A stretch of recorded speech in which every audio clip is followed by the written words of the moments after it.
Hello and welcome to the Knit Girls. This is episode 278. I'm Laura, also known as Lala. I'm Leslie, also known as You Don't Call Me Les. It is Monday, December the 7th. It's Pearl Harbor Day. Oh, is it? Okay, I didn't even Yes, realize that. December the 7th is Pearl Harbor Day. I guess you don't Also, really say Happy Pearl Harbor Day. no. It's not like remember Pearl Harbor Day. It's not like remember the Alamo. I don't It's know. just the anniversary of the day the bomb was dropped. Well, bombs. Well, Because yes, bombs. it was the beginning of the U.S. involvement in World War II. Man, we really managed to get this off to a chipper start. I don't know what to tell you. I don't know why people watch us. Well, there is that. I don't know why people watch us either. Oh, speaking of watching us, one of my kids, so my art teacher let the cat out of the bag, and my kids are learning how to knit and art. Like, they already did spinning, because I did that with them, and then they did weaving, and they did, like, cardboard looms, hmm and today they were learning how to knit. And so she had them sharpen chopsticks and, like, a pencil sharpener, and that's what they were using to knit with. Do you see this? Do you know what you get when you sharpen Lots of chopsticks? splinters. Yes. I had three splinters from teaching them how to knit. And I specifically told her you're going to need sandpaper to sand them down. I would think chopsticks are sharp enough. I mean, Oh, I don't know, but she sharpened them. I don't care. So, like, end of discussion. But she totally let the cat out of the bag. That was kind of rude of me. I'm sorry. She let the cat out of the bag, and she showed one of our, like, casting on videos to the kids. And now, mm, awesome. yeah. So, hi, Miss Linneman students. So that's awesome. Um, so I went third period and helped them learn how to knit using chopsticks. We used the e-cast on, and I was just teaching lots of kids how to knit. And I used like the Lucy Neepy smiley face things to show hmm them what stitches look like. And then I was like, what you're basically doing is punching that stitch in the face. Yeah, you do draw the little smiley faces. You're spearing it in the face with your chopstick, and they enjoyed that You immensely. appeal to your audience, man. You have to, like, through the window or through the door, round the back through the window, off jumps Jack. They didn't care. Spear someone through the face with a chopstick. We're game. We're totally on the board and ball with that. So I had a splinter so deep that I had to use a needle and borrow. Yeah, it was like, I don't know, a millimeter, but like not very long. But it felt like it was a chopstick underneath my finger, so I had to use a needle to fish it out with tweezers. Did you try scotch tape? So when it happened, I was just playing it off to the kids. I actually got one here, and there's one still in my thumb. And so I was just like playing it off to the kids, like, oh, that kind of hurts, but it's fine, and I just continued. And I was trying to like get it out just with my fingernails. And so hmm I just made it go deeper because Uh, I'm an idiot. And then I was like, so after class was over, that's what teachers do. We fake it while the hmm kids are there, and then we close the door and go, I've heard of people who also put like Elmer's glue on it and let it dry, and it sticks to the splinter and it helps pull it out. or like a banana peel, I guess. Like, I don't know, there's something with banana peels, Mhm. and I've not done adequate splinter research, but So and the we are the kids folk remedy people today. and the kids weren't really using their needles. They were letting me knit the first row. Like they cast on, I was like, okay, I'm gonna show you on the first 10 stitches what to do, and then they sat there and said, man, I need help. So I did get some of the boys actually knitting, but it was funny because they were all right-handed, thank goodness. But we were talking about, so when I tension my yarn, I'm bringing this back to the podcast, I swear. Thank you. So when I tension my yarn, I tension it like this. hmm And so then we talked about how people tension yarn, like, Yeah, I tension mine between these two fingers. do you? And then there are some people who wrap it around and then Several wrap it around times. Yeah. here, and then they do like this wrap it around thing. I don't think it's quite that extensive, but yeah. There's different ways of tensioning yarn, and I'm one of those people who also I pinch right here. Mm-hmm. And Miss Geigley, the art teacher who's teaching them, is like, you know how the yarn harlot, I have nothing that I would not spear my boob with. Yeah, she But like puts it under her yeah, arm here. like, well, Miss Geigley does it like straight into the boob, like, you know, does like this here, and like she's, but like with a double pointed signature, that's not a good That's move. a bad plan. That's a terrible plan. But so they were getting to see different ways of what we're doing, and typically I don't tension like this. Typically I grip with this finger, but now I have a band-aid on it. It makes it weird. I don't like it. And that is my super... I haven't even talked about what I'm knitting. Did we Nope. even introduce ourselves? We did introduce ourselves, and Okay, then we good. started talking about the bomb, and then we started talking about splinters. The multitude of bombs. It's not just... Like, the bomb makes it sound like it was like a nuclear bomb that was dropped. It was not. It was an air attack. It was an atom bomb, wasn't it? No. That ended the war. Oh, Pearl Harbor is how we got into the war. not as history. It was a person. Sunday morning, and... Never mind. Ben Affleck was there. I've never seen that movie. Anyway, But- so this is a knitting show. No, it's not. Why must you lie to people about things? Do you want to go first on works in progress? Or No, you go because I'm in the middle of a row. Oh, okay. I could be in the middle of the row. Whatever. I am knitting on my Wild Goose Shawlette. It is a pattern. You are almost to the end of the row. I am. It is a pattern, actually, and this is not an increase row, so that's good too. It is a pattern by Paula Emmons Feasley, who's got the most adorable granddaughter ever. Oh yeah. Like, Looks like a little cherub angel. super cute granddaughter that she was just visiting. Paula is the lovely Paula from Knitting Pipeline fame, and she also does some wonderful designs, one of which is this. So this is the Wild Goose Shawlette. It has this garter crescent shape that is accomplished by increasing on either end every other row. And I am using, so it's got this, and it's perfect because then it's got a little bit of pattern at the end. So all this garter and a little bit of pattern at the end, and that's what I need because it's got a little bit going on in case you didn't, in case you couldn't tell. So what I did is, she has you mark the side that's like the increase side with a safety pin stitch marker. Mm-hmm. But I have this horrible habit of not looking down at safety pins. Isn't that terrible? So what I did is I have one of my Gelby felt markers right there, and so I know the increases happen one stitch in. And so I know to On once I rows that start with the marker. yeah, that's the increase side.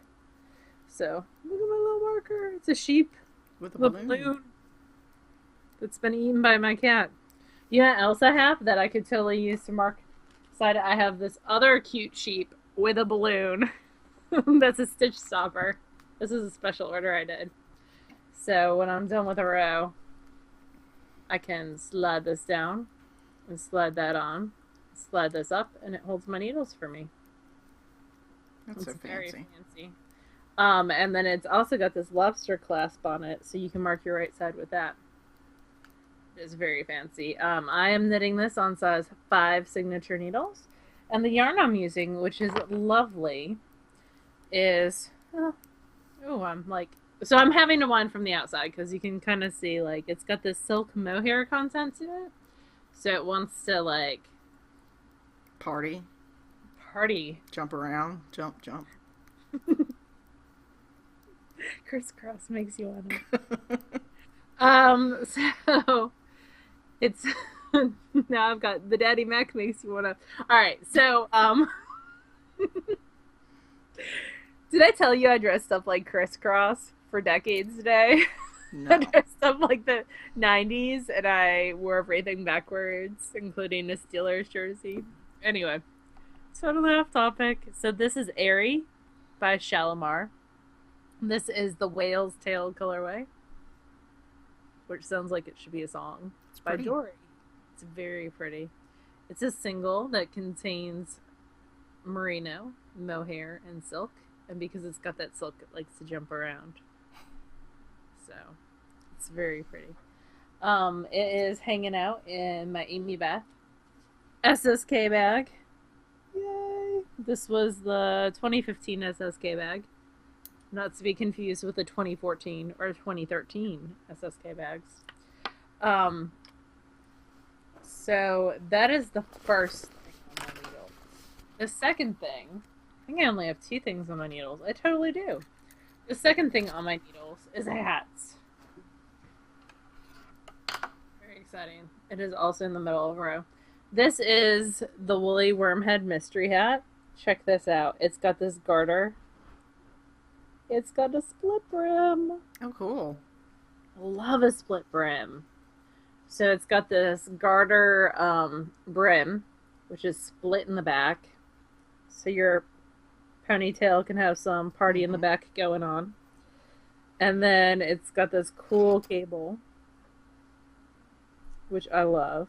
Do you see the cable? I do. I did it variegated with a short color repeat because I felt like that would still show off the cable well. This yarn is Cyborg's Craft Room in the digital base, which is her worsted weight, in the Space Princess colorway. I love that color. It's very awesome. So this is a Christmas present for someone. I'm on the crown decreases. Can I rave about how I love clever crown decreases? Because I totally do. So with this, and I'm knitting this on size 6 needles, what this does is as you're doing the cable, like it is and the cable is just like a 2-stitch cable, so you can totally cable without a cable needle. Also love that. So it is move a stitch to the front, knit a stitch from the needle, move that stitch back on, you know, all that jazz. But on the decreases, instead of like you move the stitch to the cable needle and hold in front, and then you knit 2 together behind it.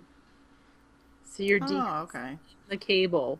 Isn't that amazing? That's pretty cool. That's one of the 2 decreases she uses. But both are incorporated in the cable, and it makes me superbly happy. And I'm superbly happy about this hat. It's very pretty. It's just happiness. So this is the Skelter pattern by Woolly Wormhead. She does great hat patterns. She's like one of my favorite hat people ever. And she's done a series of mystery hats, and this was one of the mystery hats. She does it every year, right? Yep, every fall. She's been doing it since like 2010, I feel like, was the first year I did. I have that cool beret that I did 2010 with her. So, and I haven't done them every year, but I think I've done 3 or 4. I don't know. And this one's been over for a while, but I am just behind in the times. And I love it. It's very pretty. Makes me happy. It's going to be sad to give away. And it doesn't have a bag because I started working on it yesterday. And you just don't have any bags hanging around that it could possibly go in? No. Oh, you know what I was going to grab that I totally forgot to grab? We're going to have to do this next week. Is I bought 3 different faux fur pom-poms off of Amazon, like different brands, so we could compare them. Okay. So I have a Bernay. I have a Lion Brand, and then there's a Premier. 3 different faux fur pom-poms. One will be the victor. It's like a cage match of pom-poms. Pom-pom death match. Title. So that's all I have on my needles. Those 2 things. That's it. Awesome. And hopefully the hat will be, well, the hat cannot get worked on tonight, but hopefully the shawl will be worked on at my kids' choir concert tonight. Yes, we're recording. We're actually on a timeline today because Laura's got to leave to go see some kids sing. I do, but not for a while. It's not like a short timeline. It's a fairly long timeline. I have to write down Pom-pom Deathmatch or I'll forget. Before, when I was, because Leslie and I totally BS before before the show starts. Not before school, because Leslie was unconscious. I had to be at work at 6:45, so Leslie's not up yet. Well, Yeah. that's 7:45 my time. I'm Yeah, not I bugging. guess we totally could. I could call you every morning before I go to work. And you could hear the sound of my voicemail every morning before you go to work. So anyway, we talk before we, like, just about stupid stuff. Like what mail I've gotten that day. How many trips her postman has to make just for her. Dude, he needs to, because when it says that it's arriving today, I need it to arrive that day. I cannot wait for my chicken boots order. That's just ridiculous. Unacceptable. I've already waited since Black Friday. Come on now. Sure, it's being custom made for me. I did get a Jelby order today, which made me excited. I got more of these. Stitch stoppers. Yes. And oh my gosh, she needs to make more ornaments because she's got really pretty ornaments. Okay, I want to talk about my knitting now. Nope, not allowed. You told me you had no knitting. Do you I have a little bit, but I mean, it's not anything impressive. So I've been working. I find you extremely impressive all the time. And you're wearing a very impressive sweater. Oh, yeah, this is my hero. This is out of Cascade 220 in several different colors. But I've been working on Even Flow, which is a Hokey Locatelli pattern. And it's out of Mustache Yarns in her Sweater Girl base in the Queen of Hearts colorway. And I've just made some progress on the body. So I was maybe an inch below the arms last time. I've gotten about 4 inches done. Very simple slip stitch pattern. The yarn is very nice to work with. I'm using size 7s, I believe. Yep, 4.5 millimeter needles. And I'm using my Addy clicks because I can reposition things really easily with the clicks. And the little extender. It makes my life easier. Which clicks do you have? Do you have the lace? The lace, yeah. Which with length? The pink case. Which length? Because it comes. You can. The cool thing about the Addy clicks is you can buy different needle lengths. Did you know that? No, I got the 6-inch ones. Okay, you can buy 4, I think, too. Oh, I like the longer ones if I can get them. So I've been working on this. Got 3 out of 8 waist decreases or waist increases done. So I've got a long way to go. But I haven't really knit on it much this week. I haven't crafted much this week. My job has been crazy busy. I did have Friday off because I have to use up my days off before the end of the year. You can come visit your bestie. I could, but if I came down there without Kobe, I would never hear the end of it. Michael just came down without Kobe. I know, but he came down for like 2 days. I'd take 2 days. I'm just saying. You're not even going to be there. You're going to be with your mom. That's not until the 23rd, but yes. So, what was I going to say? Oh, yeah. Work's been stupid busy, and I worked at home today, and Kobe came home, and he said, I don't really know what you do. Can I just watch for a while? And I said, sure, you know. And so today's project was, I work in the gaming industry for a casino company. And Kobe is your 12? He's my 12-year-old child who is 5'2" and 130 pounds. We just had a checkup. And he's so 5'2"? He's 5'2". So he's 2 inches shorter than me. Well, 1.5 inches shorter than me. But yeah, so he sat and watched me try to determine why a customer's marker balance would go crazy when they took money out of the marker bank and then paid it off, and then things went wrong. And yeah, that lasted about 2 minutes. And he was like, yeah, I'm bored. What else do you do? It's like, this is it, baby. So there's that I've been working on, and then I actually brought down my loom to show you Oh, guys. wow. Go you. I worked the loom. Yes, I have a Cricut. There's 2 different widths. There's the 10 and the 15 inch, and I got the 15 inch. I got it at Pearl Soho when we were in New York. For my birthday. Yep. And many birthdays ago. Wasn't that many. 2 or 3. Yeah, I think it was 3. So, gotta hold the heddle so it doesn't fly around. So the warp is Leading in Fiber Arts. Let's hear it for the girls. And the weft, which is the one that goes back and forth, is Gamut by Another Crafty Girl. This is just a shock boat shuttle. I prefer that over the stick shuttles. And this is what it looks like. It's going really quickly, and I like the way that it looks. This is I'm weaving it just for the fabric. I think I'm going to use the fabric as little zipper pouches or something. I haven't completely decided yet. I want to see it when it's done, but I also wanted to mention, and I think Mama Linneman told me this, for weaving, a lot of people, when you wind the yarn onto the rear apron bar, you have to separate the layers, because if you don't, they'll get tangled, and that's kind of a mess. You can use paper. Yes, a lot of people use like a roll of brown craft paper. Or freezer paper. Mm-hmm. That's what's on mine. My loom's right over there. But I use these, and I'm pretty sure it was Mama Linneman that told me about this. I use these placemats. They're like bamboo, and they're thin. Yeah. And I can use them over and over and over. And I can use them as placemats when I'm not weaving. So when?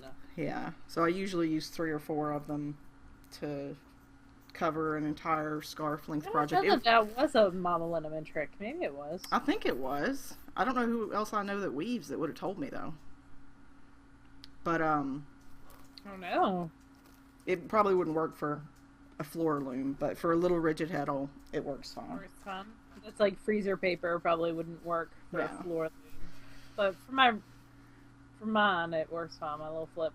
Yeah. I've been sort of casually keeping an eye on Craigslist to see if there's a floor loom that just is too good to pass up. 'Cause I don't really need one, but if there's one that's just an amazing If you price. move back to Mississippi, you pass through Knoxville, you could just grab that one for Mom. It'll be fine. Your mom uses her loom. Not the big one. I don't want that one.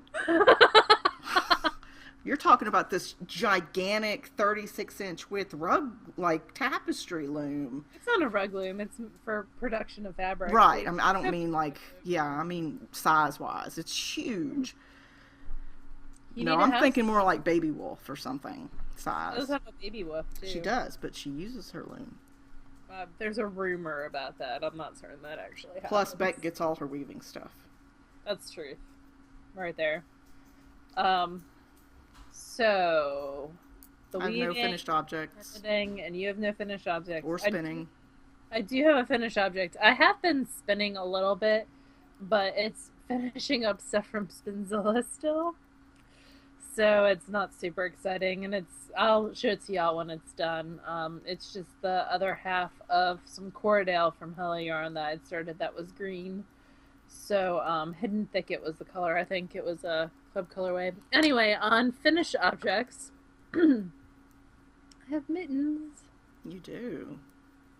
So these are the little ones waiting for winter mittens. I'm never gonna get that right. So many words. By Susan B. Anderson. This is the smallest of the regular size. She also has thumbless sizes for the wee babes. Oh, yeah. Mm-hmm. So this is the 2 to 4 year old size. They're supposed to fit Alice. They might be a bit small. I might go up to the medium size. I don't know. On me, obviously, they would be small. But... You have large hands, but they're very narrow as well. My hands? Mm-hmm. Okay. So these are 4-year-old sized. So I'm going to do 2 more for Julia and then pop them in the mail. And they use Noro for one of the colors. And then the gray is Plymouth Galloway, which is a wool. So it's both wools. The Galloway is a little bit softer than the Noro Curon. And this is what happens when you have very similar colors. And this is what happens when they are actually fairly different. So it's a good way to use up scraps. It only used like maybe 40 yards, Yeah. maybe. So and super quick and easy. So I knit these. I had started one, had one almost done, and then I knit the other one Wednesday night. So in 3 hours because it was during knit night. With the thumb and the weaving and events, it was 3 hours to knit one. So that is my finished object. My wee little ones waiting for winter mittens. I almost got it out that time. It's that winter mittens. It's so long. And that's a Susan B. Anderson. These were knit on size 6 DPNs. And that's about it. For that, they're knit from the cuff up. So you can add length to the cuff if you would like. We have a book to review. Yes, and I'm so glad we're finally reviewing this book because there's like 4 things I want to cast on. I know. Well, we already I proclaimed my love for Woolly Wormhead, and this is a Woolly Wormhead book. It is painted woolly toppers. Mm-hmm. Let me go ahead and make that go up a little bit.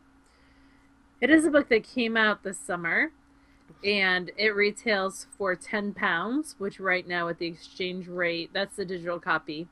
And you can buy it on Ravelry as well as through Woolly's website. Woolly's website. Say that a whole bunch of times. Woolly Wormhead website. www. WoollyWormheadWebsite.com. No. So it is by Woolly Wormhead. She does she is like the guru of hats. She does all sorts of different brims and sideways and top down and construction wise, she's very innovative. She is really, really great. And this one is specifically designed, it's 10 hat patterns designed for hand dyed, painted, and variegated yarns, which we all have those in the stash. Like I said, it came out this past year. Yeah, the first 10 pages are all techniques, how to use the cast-ons that she calls for, how to create a pom-pom, how to seam and Kitchener and garter stitch, things that you need relevant to the book. One of my favorite things about Woolly's patterns are that she does to fit sizes and then finish sizes. So how much ease you need. So like to fit size is 18 inches, and she does a variety of sizes. So they actually fit like teenagers on up. So 18 inches around up to 24 inches around. And then it actually has the finished sizes. She also tells you what sample size, what size hat is being shown on what size model, which for hats you don't see very often at all. Yeah. So the first hat is Giostra. There we go. And it has Leslie's favorite thing ever, which are baubles. It's a little bit of a pointy hat. Let me make that bigger. It is basically a 1 picture per pattern. Yeah, some of them have 2, but yeah. For the most part. So it's got those lines that go up with the baubles. They go up to different lengths. It uses Lorna's laces, bullfrogs, and butterflies. And it tells you it gives you specific yardage too. Like the smallest size uses 91 yards and the largest uses 180 yards. So she really is very detail oriented. She tells you when you need to wash the hat, to let it lay flat, and how to block stuff usually. She does a great job. I think the second one is actually maybe my favorite. I love that one, yeah. It's Quoin, Quoin.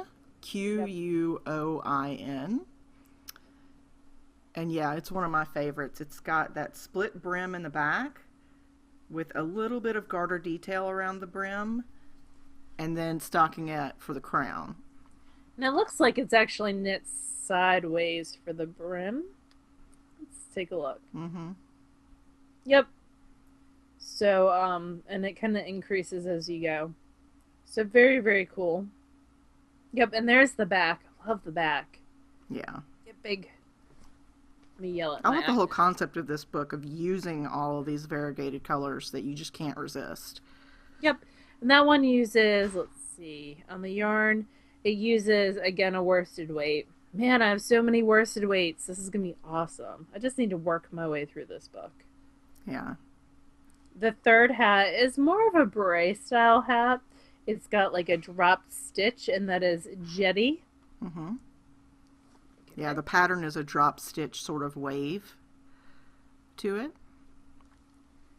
With a twisted rib brim. Yeah. So, and she's really good about choosing. She really puts thought into the cast-ons you use. So this one uses an alternate cable cast-on, so that it really just flows straight into those twisted rib stitches. The same cast-on is called for an helical, and this one uses Blue Moon socks that rock. Heavyweight, so I think that's like a DK weight. They consider it a light worsted. The last one used Malabrigo worsted. So this one is a garter hat with twisted stitches that create a spiraling pattern. Yep. Then we have Cornice. I love this hat. I would probably do it without a pom-pom, but I love this hat. Or you could use a faux fur pom-pom if you wanted. You could, but I think it would look cute without a pom-pom. I mean, it looks cute on her with a pom-pom, but for me, I would need a deeper hat in order to pull off a pom-pom. It uses Manos Silk Blend, which I think is like a single. And it calls for 3.5 millimeter needle, so that's a size 5. Yep, so it's more of like a DK single, I feel like. And it's got a garter stitch sort of ear flap style with stockinette. I can't tell if it's it's an alternate stockinette garter along the crown. This next one is so intriguing to me. Dance set? Mm-hmm. So pretty. Look, it goes different directions. Yeah. So you cast on that brim and work it sideways, and then you come back and do the crown decreases. They're done with short rows. It's a really clever look to it. She is really, really an interesting person. I want to pull out some random fingering weight and knit that. Is it fingering weight? I didn't even look. It is. Let's take a look. Yeah. Whimsy Twisted MC. It calls for 2.75 millimeters, so I think that's a size 2. And it does use a provisional cast on to get that crown. And then there is Risalier, which is really pretty as well. This uses Quigu. Fingering weight. It's got sort of like a hidden floating spiral stitch. It's a really subtle spiral pattern to it. And I like that this book has different weights of yarn. Yeah, I agree. Worsted or heavyweight too. Then there's another brace style. Yeah, Lemitra. And it's got like eyelets. It looks like it's knit sideways. I think it is knit sideways. I know the brim is. And with the way the eyelets are created, it looks like it's knit sideways with short rows. And it uses a provisional cast on.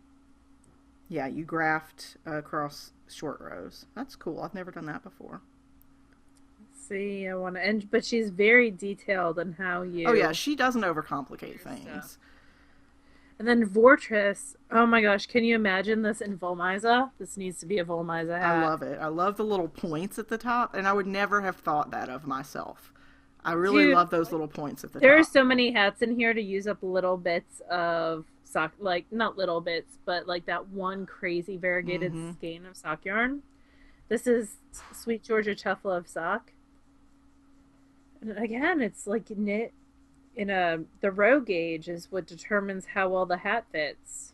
Yeah, so, and you can actually finish the points in the hat are done as just an interesting, all that is the way that you close the hat. You seam it. It could be done in a way that doesn't have points if you prefer, and she gives you instructions on how to do that as well. How to do a flat top versus the pointed. She's so clever. And there's Galone, I think. Sure. And it is more of a slouchy hat. But look at that brim. Yeah, and it's got the top has got like a hole in it. You can put your hand through. It's got one of the like hook, the grab hold things. I love those. Yeah.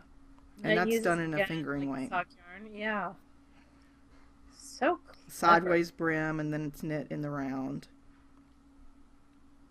Then you just fold it. It's got an envelope type style top. I I kind think of that's. want to knit my way through this book. I love it. Except for the first pattern's not to my taste because it's got the big bobbles. Yeah. Well, there's a Everything couple else like is the like berets. I'm not really into the berets, but I could modify it for a beanie style. very, very clever book. Yeah. So this is I'm by the glad. Painted Woolly Toppers by Woolly Wormhead. 10 patterns for £10, which is around $15 US right now. Oh, she's also doing, if you follow her on Instagram, she's doing hat pins. And so every day, one of her patterns is 15% off. Oh, cool. It's an advent calendar, but it's a hat vent. I love it.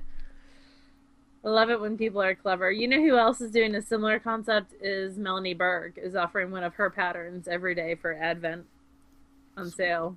If you follow her in her Rav group, it tells you as well as on Instagram. And then Helen Stewart, of course, is doing her knit Yes, vent. which is wonderful. Yeah, the hat pattern that just came out this week was really nice. I just bought the yarn for it.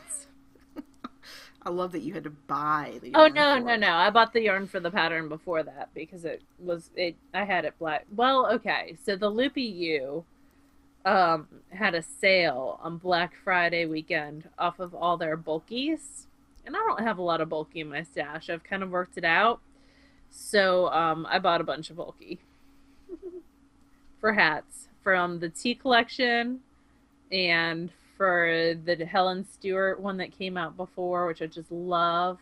It's like got cables and it's in a white and it's just Yeah, that's the one I was talking about. really, really pretty. Mm-hmm. She had a guy's hat pattern come out this week too. Oh, okay. I haven't seen that one yet. That's the new one.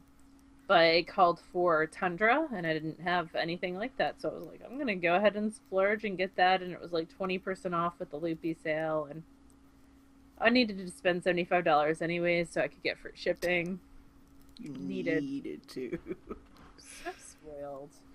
But I wanted to. So now I have enough bulky to knit my way through because the tea collection that we reviewed called for a lot of bulky.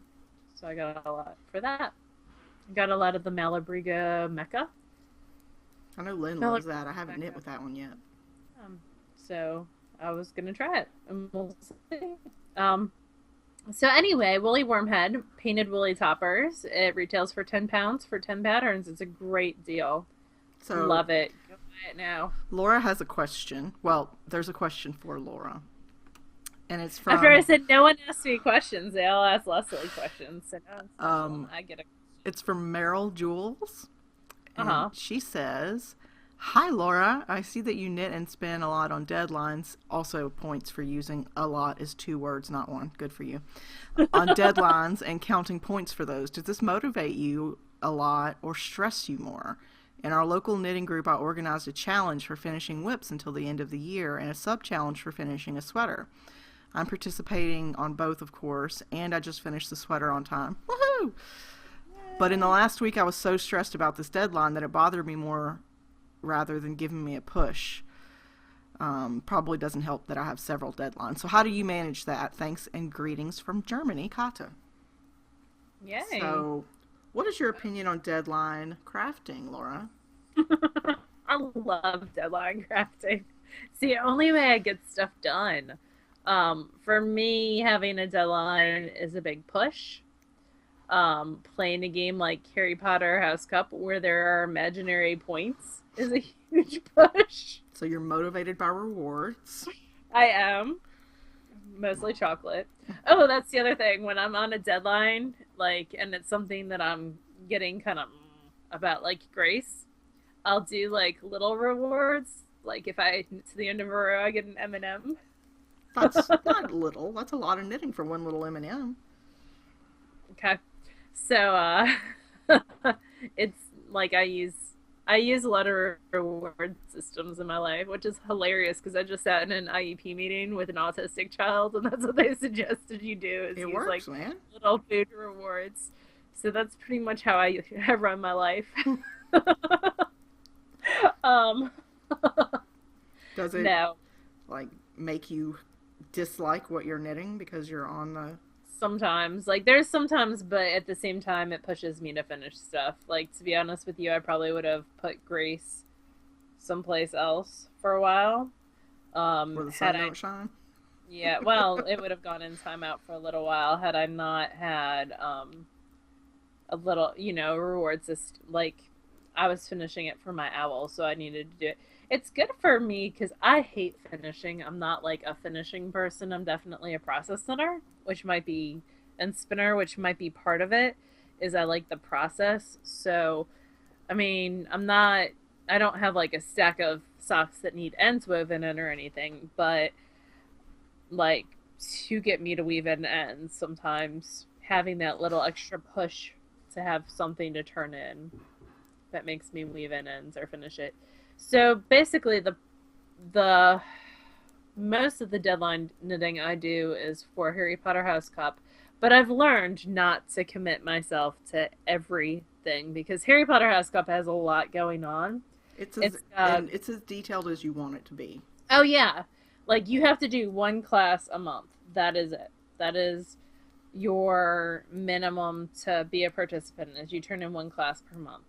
I always do my one class, and I tend to do Quidditch because I enjoy Quidditch, and I do an owl now. That's relatively new. That's like been within the last year and a half. But if I can't get like all 6 classes done, I don't stress about it. Like I get my one in, and I tend to do that first, and then anything I get above that is like gravy. So I do my minimum requirements, and then so it is deadline knitting, but I'm not doing everything at the same time. Does that make sense? I think that basically it's that you found a balance that works for you. Yes. I think whereas if, some people have the speed and ability to do several classes or the equivalent of several Harry Potter classes per month, and that's great. That works for them.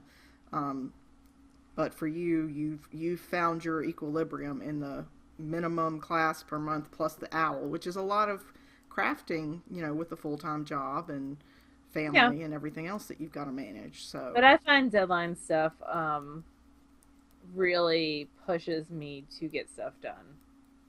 Whereas if I don't have a deadline, I'll be like, oh, I'm gonna read this book instead, or I'm gonna do this instead.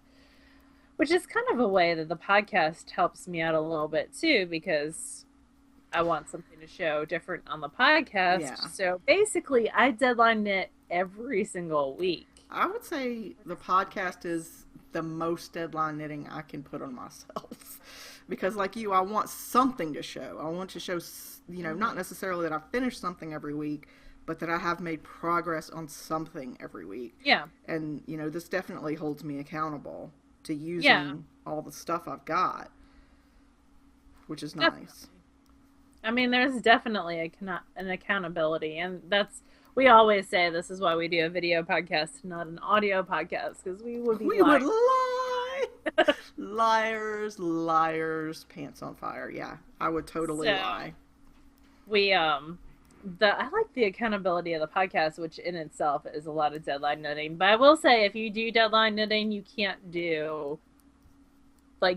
make it so it's crazy stressful. It's got to be realistic, achievable, realistic deadline knitting. Like there was a year I failed like my first 2 owls because I was like, oh, I can spin 4 ounces a week. I'm going to propose 40 ounces or something crazy. But then if you start getting behind, then it becomes really stressful. I've learned with like owls especially, the process of doing an owl there are prompts, and I propose a little bit over the minimum.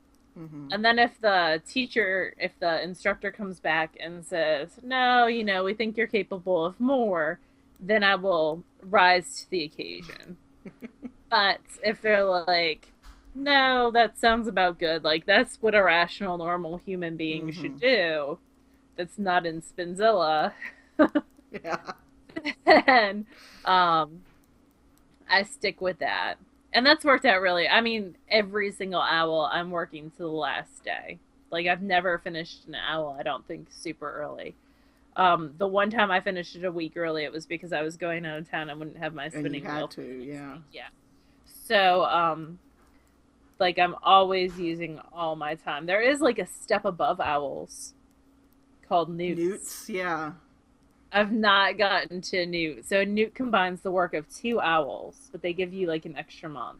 Wow. So you get break month too. So a lot of people will be like, I'm processing 5 fleeces and I'm spinning one up totally. And then I'm knitting that into a sweater. Like that's more like a newt type thing. And for those of you who are lost, these are references to tests in the Harry Potter series. Yes, they are. Owls are ordinary wizarding levels, and I don't remember what newts stand for. Nasty, examination, wizarding something. I don't know. It begins with nasty though. I remember that. Any test that begins with nasty is sure to be fun, right? Sure to be lovely. I put the new illustrated Harry Potter on my wish list for Sansa to bring me, so I'm hoping that happens. Oh, all of the Harry Potter books are on Kindle Unlimited. So if you are have they? Kindle Unlimited, you can read them for free. Well, but they have, and they just added them to Audible too. But they have the new illustrated editions. Oh, so I didn't realize they were illustrated. Yeah, that's what's on my wish list. I don't know if I clarified that. They're gorgeous. You need to go see them. Well, I've read the books and listened to the audiobooks and seen the movies. I think I'm done with Harry Potter. There is no such thing as done with Harry Potter. Okay. So what are you reading and listening to? I am still listening to First Grave on the Right by Darren Jones. And then I started reading last night The Aeronauts Windlass by Jim Butcher. He's got a new series. You're going to like it. It's steampunk. I'm not really a steampunk person. And then I finished Sweet Ruin, which is the latest one in the Immortals series by Cressley Cole. I've read better by her. And then I read a book, which I cannot remember what it is. A kid's book. Obviously, it left a huge impression on me. No, it was good. It was actually good. It's a dystopia book. Now I have to look it up, and I totally forgot to put it. And it's got a ship on the cover. And it is about the ship that's been sailing around. Let me find my Goodreads. And it's been sailing around for a while. I don't have my phone with me, otherwise I could just tell you. It's been sailing around the ocean and for 300 years. And when the ship was originally built, there was kind of like this robot put on it. And the reason why it's been like hanging out in the ocean is this political group kind of took over, and they deemed technology was evil, and that all technology should be destroyed. And so, like, as a last-ditch effort, this robot is put on this boat, and 300 years have gone by, and the boat has kind of divided itself into social classes. So there's the engineers who live in the lowest area. There's kind of like the cooks and so it's like Wool. They create their own subcultures. Okay, I've not read Wool. Oh, that's a Hugh Howey. It's really good. You should. Okay, and then there's the upper class, like first officers and stuff like that. And then the main character in this is this girl, and she's without a class. Her parents were sacrificed to this giant animal because it comes out later that they were from different classes. And so they were sacrificed. So she's called the Nothing Girl. And she kind of plays up on that. Like, she pretends like she can't read or doesn't understand. And one day a stranger appears on the iceberg. And she kind of manipulates them into taking him in. And he's been sent from this religious group, this religious political anti-machine group, to destroy the demon, the robot that's on the ship, who's been sleeping for 3 centuries. So it's by an Australian author. I was totally going to look up and see. Let me find it. It is called Icebreaker by Leanne Tanner. She's written other stuff that's really good as well. She's an Australian author. But it's quite good. The first one is out as Icebreaker in the US. The second one, I'm not certain is out yet. I know the third is not. So, it's a trilogy. I think it's really interesting because it really goes into religious faith versus what you're experiencing in that moment. So like he's been taught that machines are demons his whole life, versus when he's in this ship full of people who are surrounded by machines every day, what that reality or what his perception of that reality is versus this religion that he's been taught.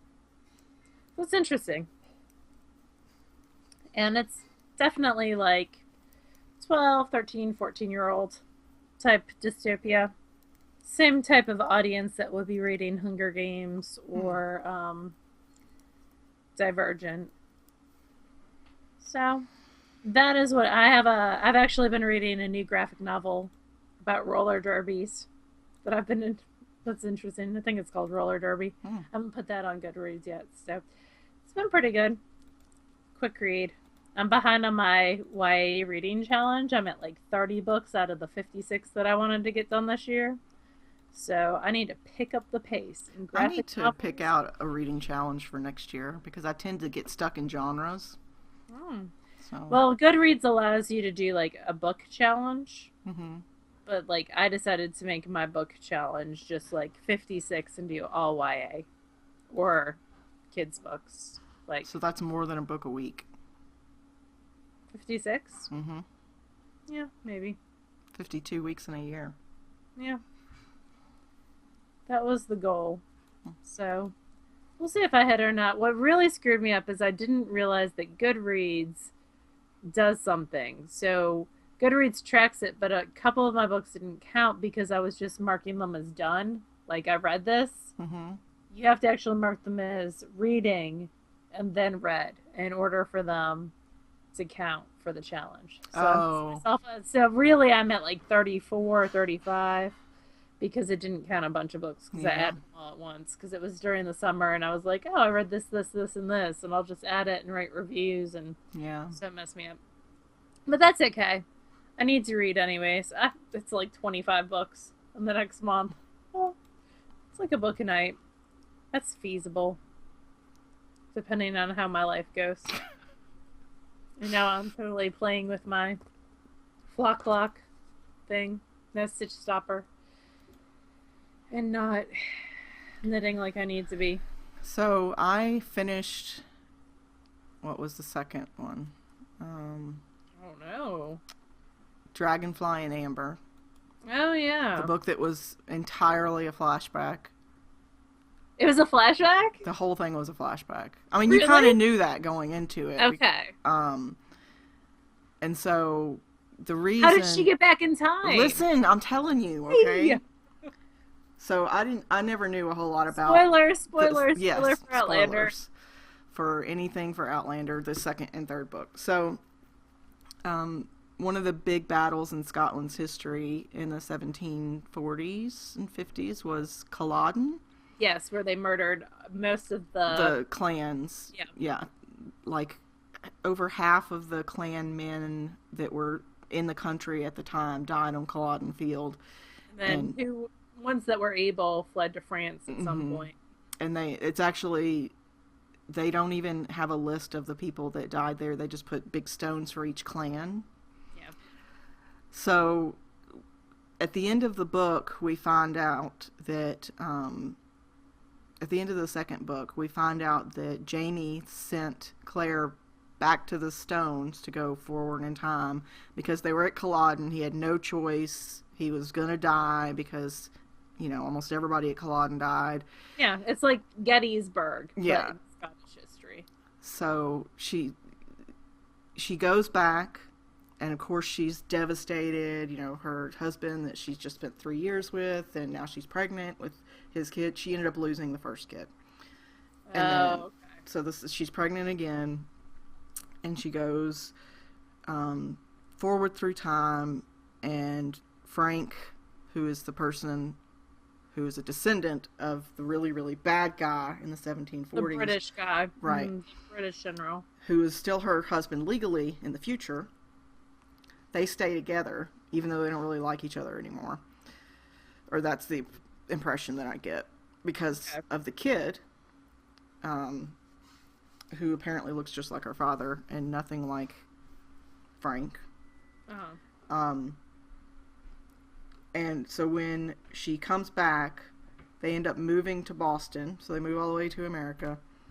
And Claire this is 1950s-ish? Yeah, late 40s, 1940s, okay. Yeah.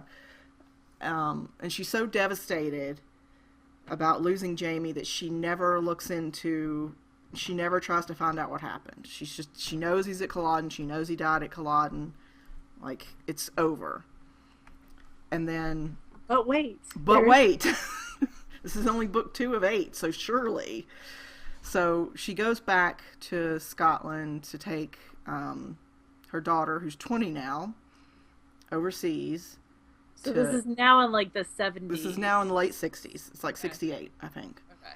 And so she meets with, when she was on her honeymoon in the 40s, her husband spent time with the Reverend who had adopted a little boy. I totally got that far. Yes. That's as far as I got. So I can't remember the little boy's name now. Roger. And so when she comes back, Roger is in his early 30s, and he's now a historian, right? So she meets up with him, and they find out that Jamie lived at Culloden. Dun, dun, dun. So she proceeds to tell them the whole story. So then does she try to go back again? Yes. So then she goes back in time again.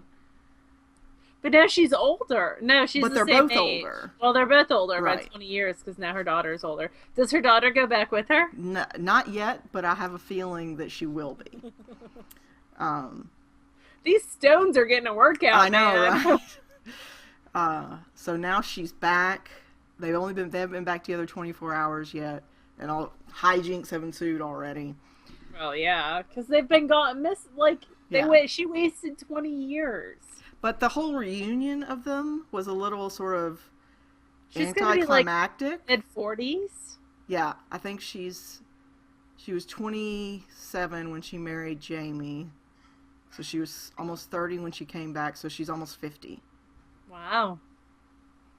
So, yeah. So I'm still trying to figure that. The reunion was a little anticlimactic, but they haven't gone through like what each of them has done in the 20 years yet. So I'm feeling there'll be some drama then. So, aside from that, I've been reading Stayed married to your arch nemesis's grandson. Right. They haven't. He doesn't know that yet.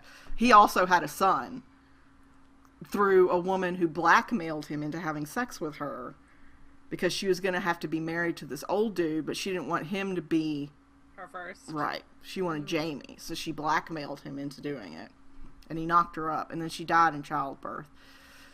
And yeah, so there's that's what you get when you blackmail people. Lesson learned. So much serious. So I broke it up with some fluff books that I linked in the show notes. One of them, these are all male romances. I've been on that kick lately. One of them is called Out of the Blues, and it was very southern. It was okay. And then there's shifter ones. So there's male shifter ones. So I go further into the subculture, right? So this one is called Duck, and it's about avian shifters. Spoiler alert, he's not a duck. Oh. But I'm not telling you what he is, because there's still all these different things. Is there an eagle? What other avians? I'm not going to tell you. Blue heron? And then... Now I'm going to come up with ridiculous... Is he like Mr. Is he a stork? Is he a sturgeon? Is he a pigeon? Sturgeons are fish, right? I don't know. It's a sea animal. Maybe it's a bird. Maybe it's a fish. Maybe it's both. I don't know. And then I actually can recommend one. It's called Strength of the Pack. It's sort of a military one. It's about wolf pack, but it's kind of interesting because in this one the wolf pack is sort of integrated with the military. But then there's a relationship outside of it's kind of interesting. It was expensive for a Kindle book. It was $9. But it was actually kind of good. But I was going to ask if you know that there's a whole nother subculture of male shifter romance about men being pregnant. No. So there's a whole even further. You texted me the other day. Into that, right? of course, I've only read a couple of those, but it's all romanticized. Oh, it's I don't think I want to go down that rabbit yeah, hole. it's Now interesting, but in the even kid museum. less realistic. Especially if I have to pay for them. Like, Well, like I subscribe to Kindle Unlimited, and I use the crap out of that, but some of the things you read aren't worth the time it takes to download them. yeah. So you have to I go by ratings mostly. Yeah. Now that you guys have heard way more about my reading preferences than you probably care about. It's interesting. So favorite things.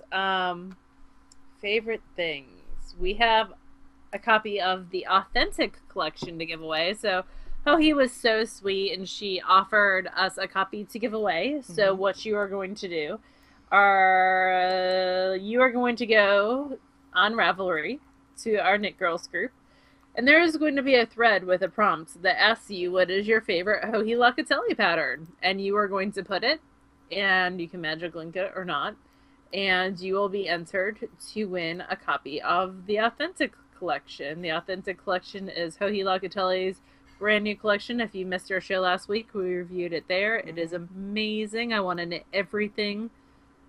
Yeah, basically everything in it.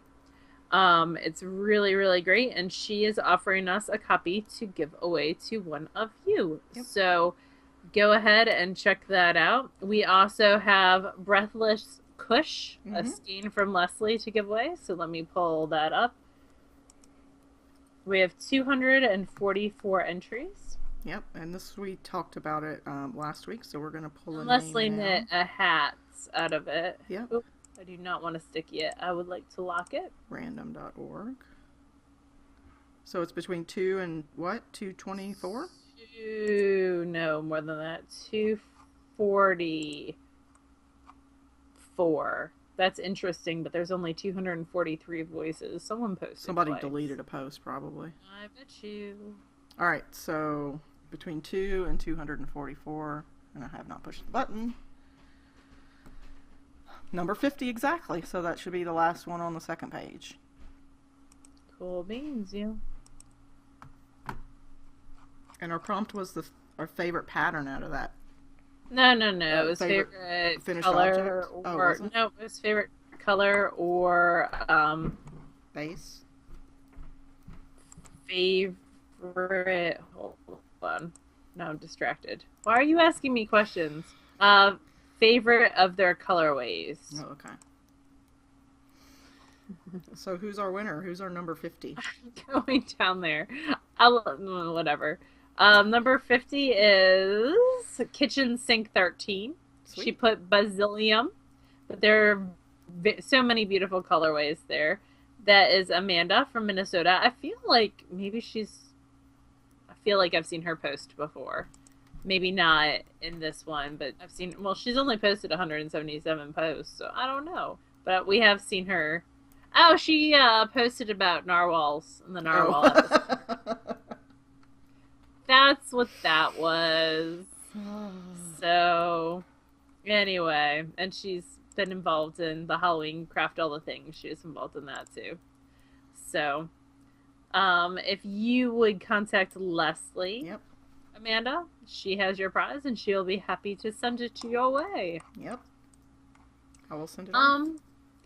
Other favorite things. Let's see. I will be at DFW. Mm-hmm. So will Ross Farms. I don't know if that's a secret or not, but it's totally not now. So excited. Get to hang out with some friends. So, some friends from the north. It's very exciting. So I cannot wait to see the whole vendor list. It's going to be amazing. Yeah, DFW's gotten better and better every year from what I've heard. I hope Mustache will be there too. Leslie is going to Vogue Knitting Live, which has also been getting better and better every year, from what I hear. Yep. And I'm trying to think of anything else. We will do a faux fur pom-pom, because I don't do real fur. A faux fur pom-pom review next week. We being Laura. This is what happens in my knit group on Wednesday nights. I'm like, I kind of like those faux fur pom-poms. And Eloise is like, you should order some. And then I get on Amazon and I order 3 from 3 different companies because then I have to Eloise compare the them. enabler. She is. I need to text her and see if she wants to help teach kids how to knit in art tomorrow. Um, I'm sure. So I'm trying to think what else is going on for favorite things. I don't really have a lot aside from thank you to those of you who are Patreon supporters. Yes. Anybody that isn't aware, we do have a Patreon page which allows you to basically pledge anything from $1 up per episode. It just helps How long us. do they have to pledge for? Because someone asked that question. Well, it's sort of an endless date. It's until, but you can cancel it at any point. There's no penalties. You can change it, cut it off, anything at any point, and it just stops immediately. And it's for all future episodes. Mm-hmm. So it's per episode from the point that you start. Yes. It explains it when you sign up, but it's from the day that you sign up to support per episode. At the end of the month, if we put out 4 episodes and you pledged $1 per episode, then at the end of the month you get charged $4. Gotcha. So, and we have thank yous, and we are going to work on the. Yes, we finally got the art and the cards delivered. So we've just got to get everything organized and get addresses and everything stamped and labeled. So look for that if you already are a supporter. We appreciate it. We've also had a few people who've just done flat donations through PayPal. Again, super, very much appreciate it. I can foresee us using a significant portion of that for our scouting trip soon to Oregon. We are planning on March. Mm-hmm. So that's going to be fun. Yep. And that's all I got. Okay. Do you have anything? Nope. I need to get to a choir concert in a couple minutes, so I need to eat dinner. Yay! Well, the life of a teacher. You guys have a lovely week, and we will see you again next week. Bye, y'all. Bye, y'all.